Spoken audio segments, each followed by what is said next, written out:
सभी मित्रों का स्वागत है। आज विज्ञान भैरव तंत्र पार्ट 3 और हम हैं 64वें दिन में। पेज नंबर 7 पर हूँ। पहला सूत्र है, काम आलिंगन के आरंभ में उसकी आरंभिक अग्नि पर अवधान दो और ऐसा करते हुए अंत में उसके अंगारे से बचो। भगवान कहते हैं, कई कारणों से काम कृत्य गहन परितृप्ति बन सकता है और वह तुम्हारी अखंडता पर, स्वाभाविक और प्रामाणिक जीवन पर वापस वापस पहुंच सकता है और उन कारणों को समझना होगा।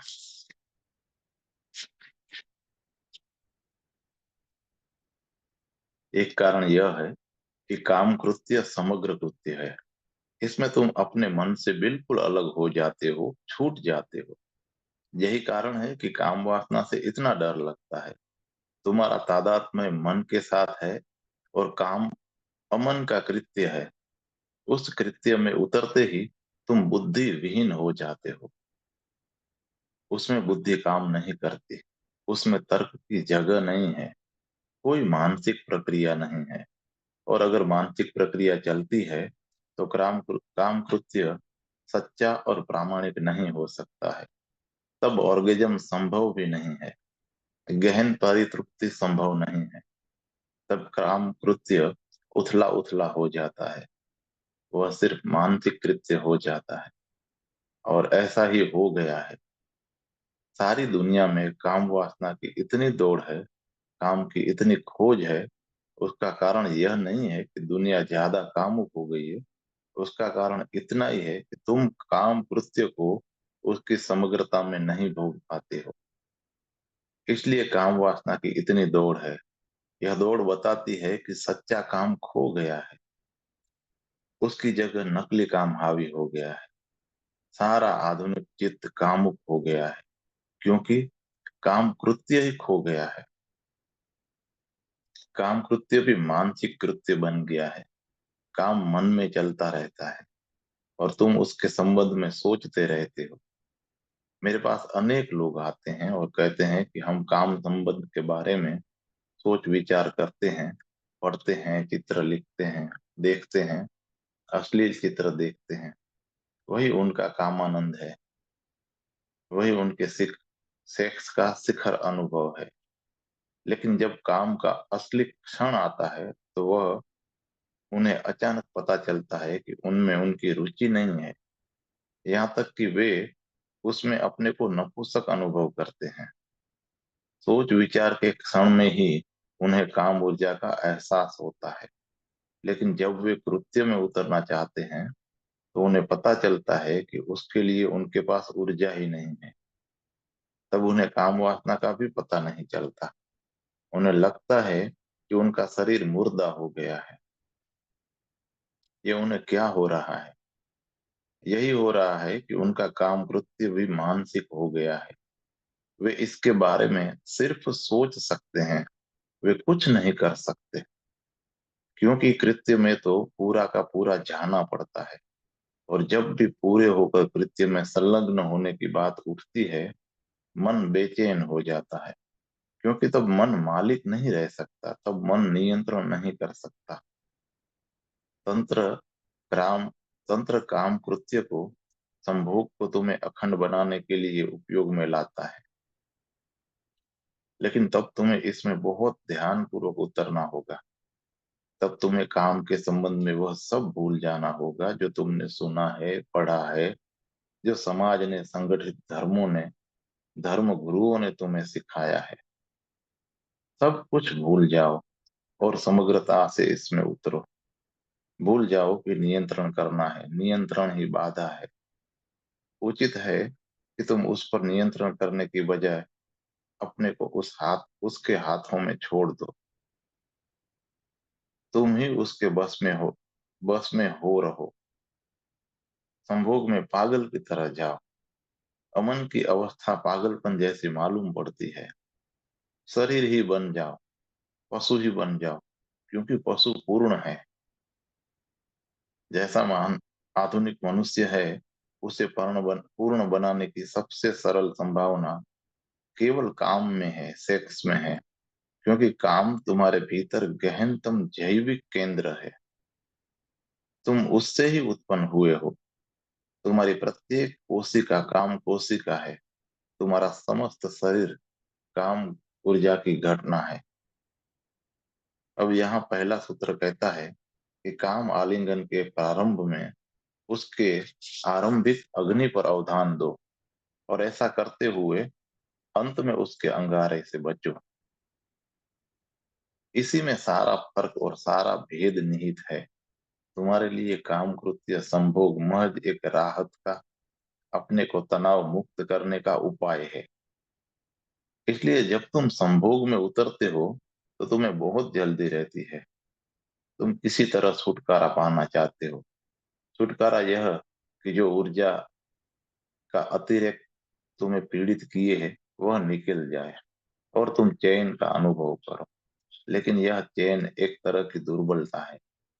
ऊर्जा की अधिकता तनाव पैदा करती है, उत्तेजना पैदा करती है, और तुम्हें लगता है कि उसे फेंकना जरूरी है।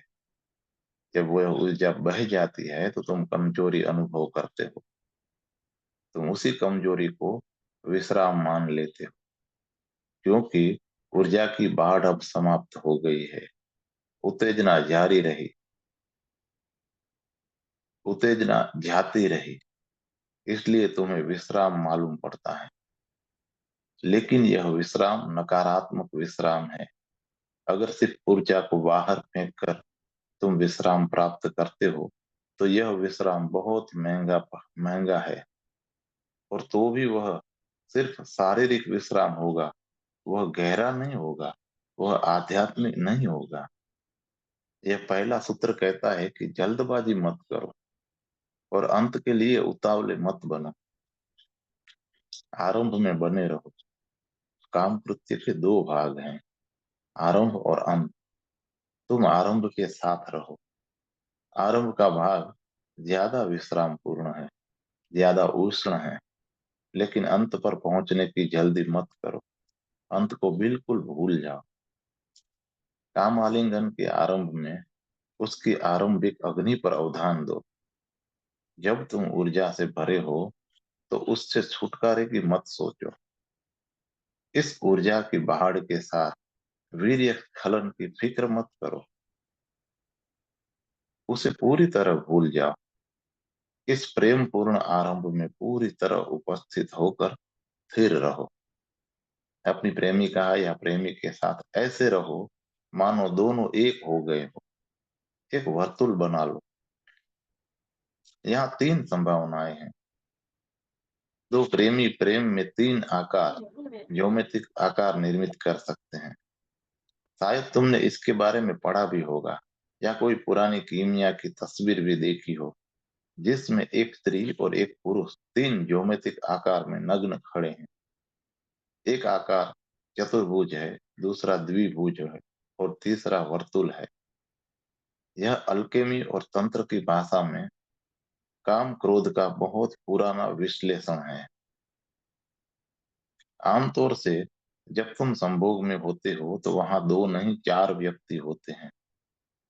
वही है चतुर्भुज। उसमें चार कोने हैं, क्योंकि तुम दो हिस्से में बटे हो। तुम्हारा एक हिस्सा विचार करने वाला है और दूसरा हिस्सा भावुक हिस्सा है। वैसे ही तुम्हारा साथी भी दो हिस्सों में बटा है। अब यहाँ तुम चार व्यक्ति हो, दो नहीं। चार व्यक्ति प्रेम कर रहे हैं। यह एक भीड़ है, और इसमें वस्तुतः प्रगाढ़ मिलन की संभावना नहीं है। इस मिलन के चार कोने हैं, और मिलन झूठा है। वो मिलन जैसा मालूम पड़ता है, लेकिन मिलन नहीं है। इसमें प्रगाढ़ मिलन की कोई संभावना नहीं है, क्योंकि तुम्हारा गहन भाग दबा पड़ा है। तुम्हारे साथी का गहन भाग दबा पड़ा है। केवल दो सिर और दो विचार की प्रक्रिया मिल रही हैं। भाव की प्रक्रियाएं अनुपस्थित हैं। वे दबी और छिपी हैं। दूसरी कोटि का मिलन है, वो त्रिभुज जैसा है। तुम दो हो, आधार के दो कोने, और किसी क्षण अचानक तुम दोनों एक हो जाते हो, त्रिभुज के तीसरे कोने की तरह। किसी आकस्मिक क्षण में तुम्हारी दूरी मिट जाती है और तुम एक हो जाते हो। यह मिलन चतुर्भुजी मिलन से बेहतर है, क्योंकि कम से कम एक क्षण के लिए ही सही एकता सध जाती है। वह एकता तुम्हें स्वस्थता देती है, शक्ति देती है। तुम फिर युवा और जीवंत अनुभव करते हो। लेकिन तीसरा मिलन सर्वश्रेष्ठ है, और यह तांत्रिक मिलन है।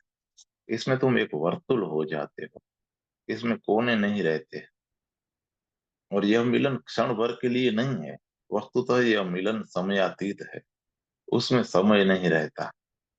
और यह मिलन तभी संभव है जब तुम स्खलन नहीं खोजते हो।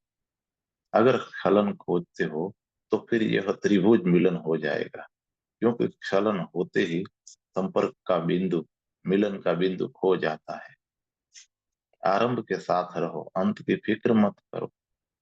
इस आरंभ में कैसे रहा जाए, इस संबंध में बहुत सी बातें ख्याल में लेने जैसी है।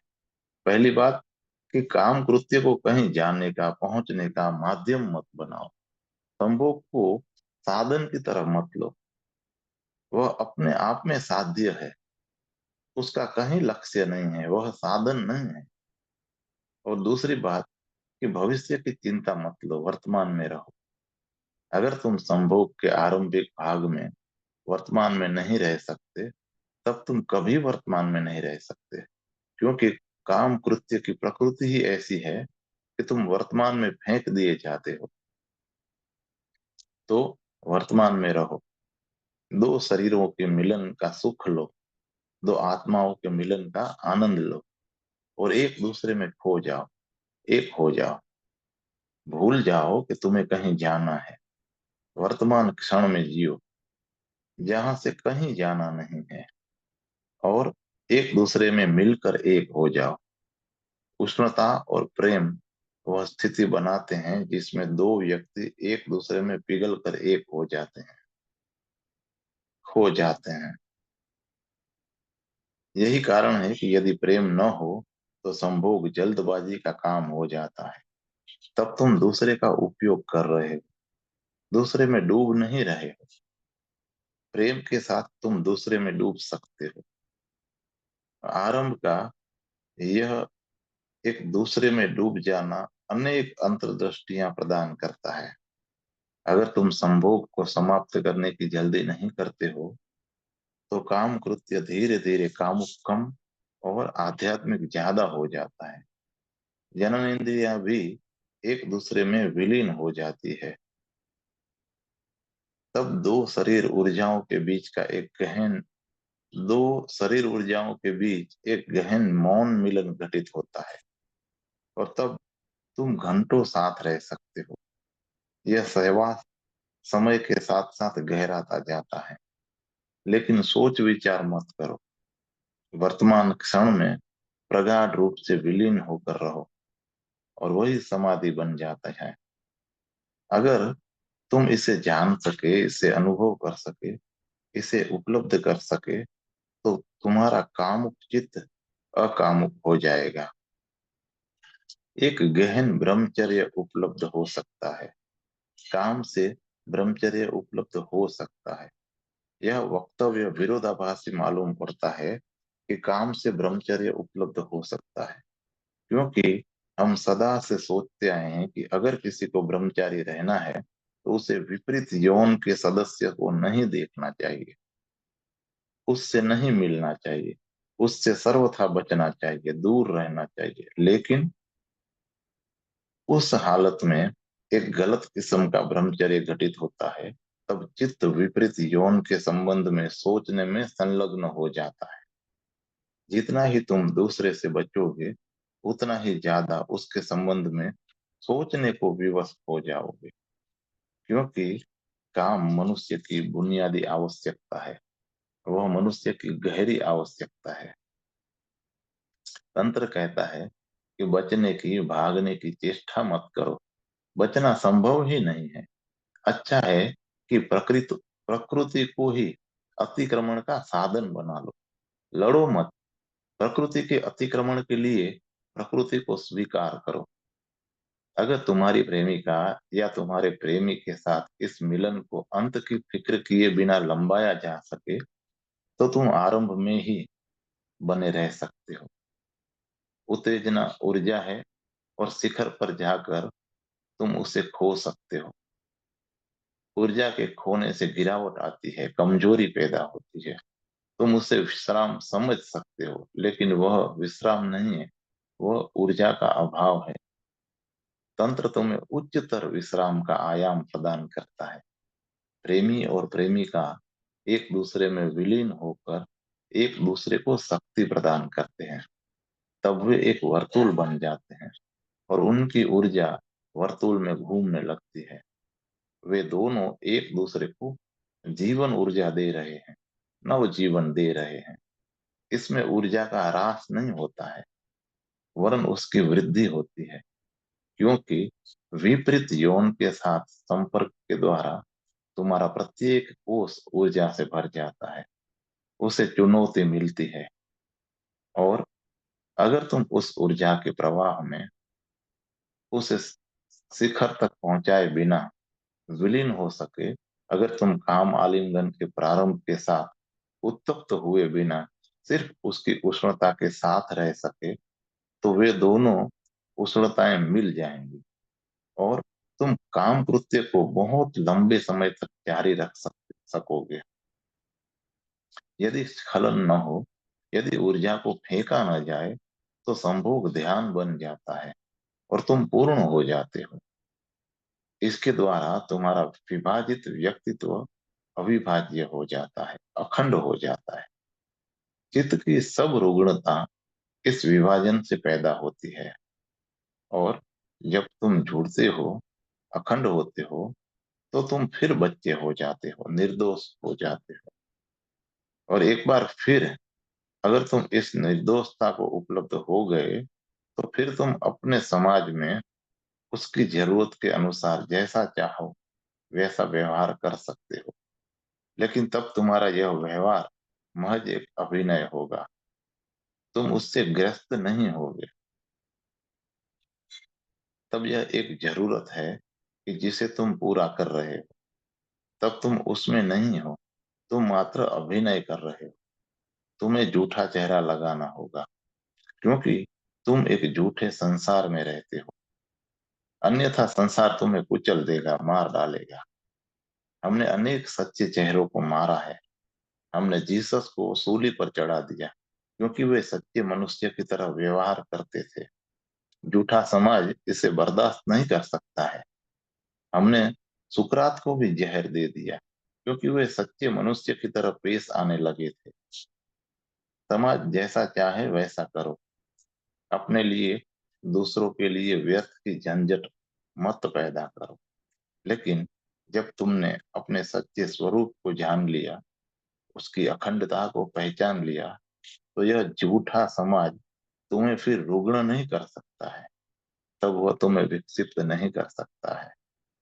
काम आलिंगन के आरंभ में उसकी आरंभिक अग्नि पर अवधान दो, और ऐसा करते हुए अंत में उसके अंगारे से बचो। अगर स्खलन होता है तो ऊर्जा नष्ट होती है, तब अग्नि नहीं बचती। तुम कुछ प्राप्त किए बिना ऊर्जा को खो देते। अब दूसरा सूत्र। ऐसे काम आलिंगन में जब तुम्हारी इंद्रियां पत्तों की भांति कांपने लगे, तो उस कंपन में प्रवेश करो।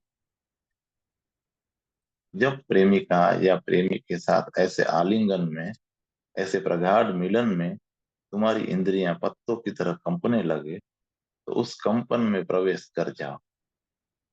तुम भयभीत हो गए हो। संभोग में भी तुम अपने शरीर को अधिक हलचल नहीं करने देते हो, क्योंकि अगर शरीर को भरपूर गति करने दिया जाए, तो पूरा शरीर इसमें संलग्न हो जाता है। तुम उसे तभी नियंत्रण में रख सकते हो जब वह काम केंद्र तक ही सीमित रहता है। तब उस पर मन का नियंत्रण रह सकता है। लेकिन जब वह पूरे शरीर में फैल जाता है तब तुम उसे नियंत्रण में नहीं रख सकते। तब तुम कांपने लगते हो, चीखने चिल्लाने लगोगे। और जब शरीर मालिक हो जाता है तो फिर तुम्हारा नियंत्रण नहीं रहता। हम शारीरिक गति का दमन करते हैं। विशेषकर हम स्त्रियों को दुनिया भर में शारीरिक हलन चलन करने से रोकते हैं। वे संभोग में लाश की तरह पड़ी रहती हैं। तुम उनके साथ जरूर कुछ कर रहे हो, लेकिन वे तुम्हारे साथ कुछ भी नहीं करती। वे निष्क्रिय सहभागी बनी रहती हैं। ऐसा क्यों होता है? क्यों सारी दुनिया में पुरुष स्त्रियों की तरह दबा क्यों सारी दुनिया में पुरुष स्त्रियों को इस तरह दबाते हैं? कारण है भय। क्योंकि एक बार अगर स्त्री का शरीर पूरी तरह कामाविष्ट हो जाए तो पुरुष के लिए उसको संतुष्ट करना बहुत कठिन हो जाएगा। क्योंकि स्त्री एक श्रृंखला में एक के बाद अनेक ऑर्गेजम के शिखर को उपलब्ध हो सकती है, जबकि पुरुष वैसा नहीं हो सकता है। पुरुष एक ही बार ऑर्गेजम के शिखर को अनुभव करता है, छूता है, जबकि स्त्री अनेक बार छू सकती है। स्त्रियों के ऐसे अनुभव के लिए स्त्रियों के ऐसे अनुभव के अनेक विवरण भी मिले हैं। कोई भी स्त्री एक श्रृंखला में तीन तीन बार शिखर अनुभव को प्राप्त हो सकती है, लेकिन पुरुष एक बार ही हो सकता है। सच तो यह है कि पुरुष शिखर के अनुभव से स्त्री और शिखर के अनुभव के लिए उत्तेजित होती जाती है, तैयार होती है। तो बात कठिन हो जाती है। फिर क्या किया जाए? स्त्री को तुरंत दूसरे पुरुष की जरूरत पड़ जाती है और सामूहिक कामाचार निषिद्ध है। सारी दुनिया में हमने एक विवाह वाले समाज को बना रखा है। हमें लगता है कि स्त्री का दमन करना बेहतर है। फलतः 80 से 90% स्त्रियां शिखर अनुभव से वंचित रह जाती हैं। वे बच्चों को जन्म दे सकती हैं, यह बात और है। वे पुरुषों को तृप्त कर सकती हैं, यह भी बात और है। लेकिन वे स्वयं तृप्त नहीं हो पाती हैं। अगर सारी दुनिया की स्त्रियां इतनी कड़वाहट से भरी हैं, दुखी हैं, चिड़चिड़ी हैं, हताश अनुभव करती हैं, तो यह स्वाभाविक है। उनकी बुनियादी जरूरत पूरी नहीं हो रही है। कांपना अद्भुत है, क्योंकि जब संभोग करते हुए तुम कांपते हो तो तुम्हारी ऊर्जा पूरे शरीर में प्रवाहित होने लगती है, सारे शरीर में तरंगायित होने लगती है। तब तुम्हारे शरीर का अणु अणु संभोग में संलग्न हो जाता है। प्रत्येक अणु जीवंत हो उठता है, क्योंकि तुम्हारा प्रत्येक अणु काम अणु है। तुम्हारे जन्म में दो काम अणु आपस में मिले और तुम्हारा जीवन निर्मित हुआ, तुम्हारा शरीर बना। वे दो काम अणु तुम्हारे शरीर में सर्वत्र छाए हैं, यद्यपि उनकी संख्या अनंत गुनी हो गई है। लेकिन तुम्हारे बुनियादी इकाई काम अणु ही है। जब तुम्हारा समूचा शरीर कांपता है तो प्रेमी प्रेमिका के मिलन के साथ साथ तुम्हारे शरीर के भीतर प्रत्येक पुरुष अणु स्त्री अणु से मिलता है। यह कंपन यही बताता है। यह पशुवत मालूम पड़ेगा, लेकिन मनुष्य पशु है और पशु होने में कुछ गलती नहीं है। यह दूसरा सूत्र कहता है, ऐसे काम आलिंगन में जब तुम्हारी इंद्रियां पत्तों की भांति कंपने लगे, मानो तूफान चल रहा है और वृक्ष कांप रहे हैं, उनकी जड़ें तक हिलने लगती हैं, पत्ता पत्ता कांपने लगता है। यही हालत संभोग में होती है। काम वासना भारी तूफान है, तुम्हारे आर पार एक भारी ऊर्जा प्रवाहित हो रही है। कंपो, तरंगायित हो, अपने शरीर के अणु अणु को नाचने दो। और इस नृत्य में दोनों के शरीरों को भाग लेना चाहिए। प्रेमिका को भी नृत्य में सम्मिलित करो, अणु अणु को नाचने दो। तभी तुम दोनों का सच्चा मिलन होगा। और वह मिलन मानसिक नहीं होगा, वह जैविक ऊर्जा का मिलन होगा। उस कंपन में प्रवेश करो और कांपते हुए उससे अलग थलग मत रहो, दर्शक मत बने रहो। मन का स्वभाव दर्शक बने रहने का है, इसलिए अलग मत रहो, कंपन ही बन जाओ। सब कुछ भूल जाओ और कंपन ही कंपन हो रहो। ऐसा नहीं है कि तुम्हारा शरीर ही कांपता है, तुम पूरे के पूरे कांपते हो। तुम्हारा पूरा अस्तित्व कांपता है। तुम खुद ही कंपन बन जाओ, तब दो शरीर और दो मन नहीं रह जाएंगे। आरंभ में दो कंपित ऊर्जाएं हैं और अंत में मात्र एक वर्तुल है, दो नहीं रहे। इस वर्तुल में क्या घटित होता है? पहली बात कि जब तुम अस्तित्वगत सत्ता के अंश हो जाओगे, तुम एक सामाजिक चित्त नहीं रहोगे, अस्तित्वगत ऊर्जा बन जाओगे। तुम पूरी सृष्टि के अंग हो जाओगे। उस कंपन में तुम पूरे ब्रह्मांड के भाग बन जाओगे। वह क्षण महान सृजन का क्षण है। ठोस शरीरों की तरह तुम विलीन हो गए हो। तुम तरल होकर एक दूसरे में प्रवाहित हो गए। मन खो गया, विभाजन मिट गया, तुम एकता को प्राप्त हो गए। यही अद्वैत है। और अगर तुम इस अद्वैत को अनुभव नहीं करते तो अद्वैत का सारा दर्शन शास्त्र व्यर्थ है। वह बस शब्द ही शब्द है। जब तुम इस अद्वैत अस्तित्वगत क्षण को जानोगे तो ही तुम्हें उपनिषद समझ में आएंगे। और तभी तुम संतों को समझ पाओगे कि जब वे जागतिक एकता की अखंडता की बात करते हैं तो उनका मतलब क्या है। तब तुम जगत से भिन्न नहीं रहोगे, उससे अजनबी नहीं रहोगे। तब पूरा अस्तित्व तुम्हारा घर बन जाता है। और इस भाव के साथ कि पूरा अस्तित्व मेरा घर है, सारी चिंताएं समाप्त हो जाती है। फिर कोई द्वंद न रहा, न संघर्ष रहा, न संताप रहा। उसको ही लाओ त्सु ताओ कहते हैं, शंकर अद्वैत कहते हैं। तब तुम उसके लिए कोई अपना शब्द भी दे सकते हो, लेकिन प्रगाढ़ प्रेम आलिंगन में ही उसे सरलता से अनुभव किया जा सकता है। लेकिन जीवंत बनो, कंपो, कंपन ही बन जाओ। अब तीसरा सूत्र। काम आलिंगन के बिना ऐसे मिलन का स्मरण करके भी रूपांतरण होगा। भगवान कहते हैं, एक बार तुम इससे जान गए तो प्रेम पात्र की, साथी की भी जरूरत नहीं है।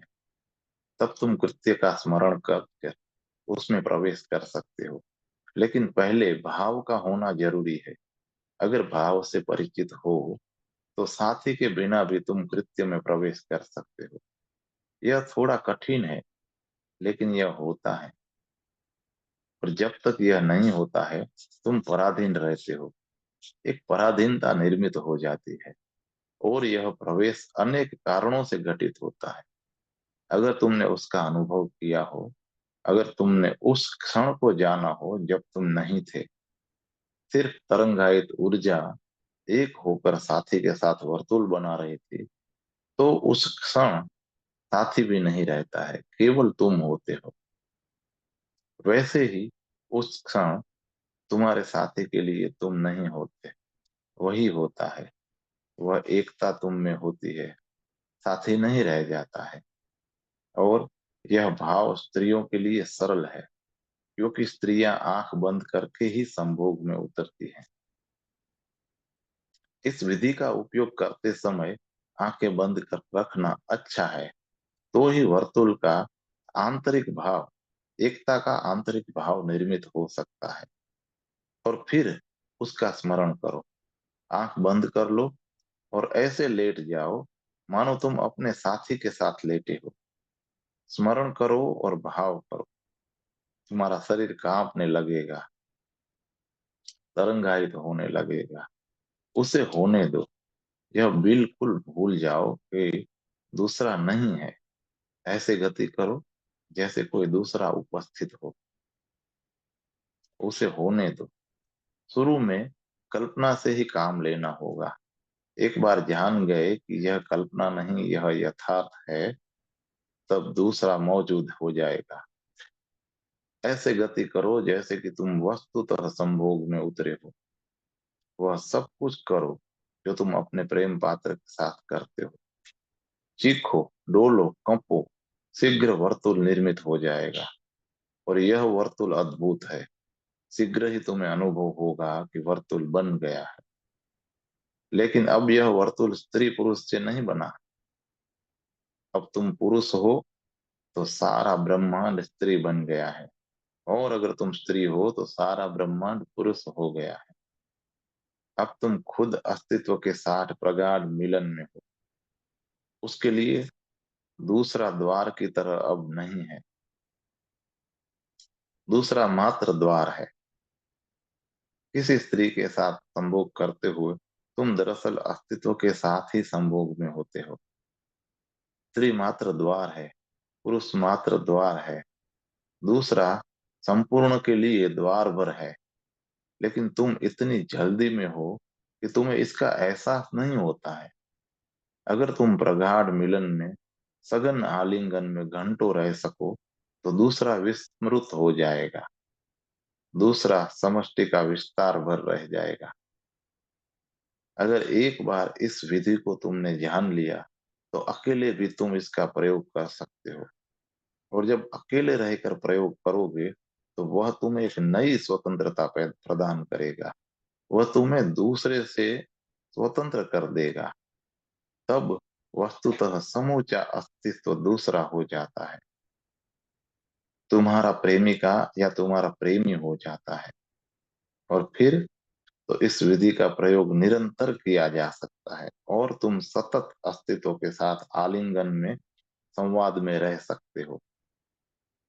और तब तुम इस विधि का प्रयोग दूसरे आयामों में भी कर सकते हो। सुबह टहलते हुए इसका प्रयोग कर सकते हो। तब तुम हवा के साथ, सूरज के साथ, चांद तारों के साथ, पेड़ों के साथ लयबद्ध हो सकते हो। रात में तारों को देखते हुए इस विधि का प्रयोग कर सकते हो। चांद को देखते हुए कर सकते हो।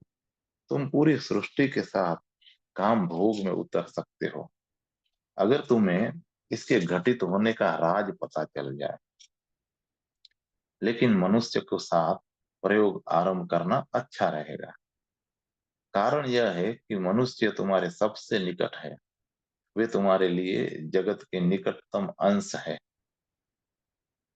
लेकिन फिर उन्हें छोड़ा जा सकता है। उसके बिना भी चलेगा। तुम छलांग ले सकते हो और द्वार को बिल्कुल भूल सकते हो।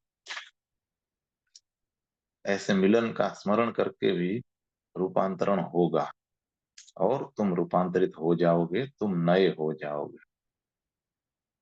तंत्र काम का उपयोग वाहन के रूप में करता है। वह ऊर्जा है। उसे वाहन या माध्यम बनाया जा सकता है। काम तुम्हें रूपांतरित कर सकता है। वह तुम्हें अतिक्रमण की अवस्था को, समाधि को उपलब्ध करा सकता है।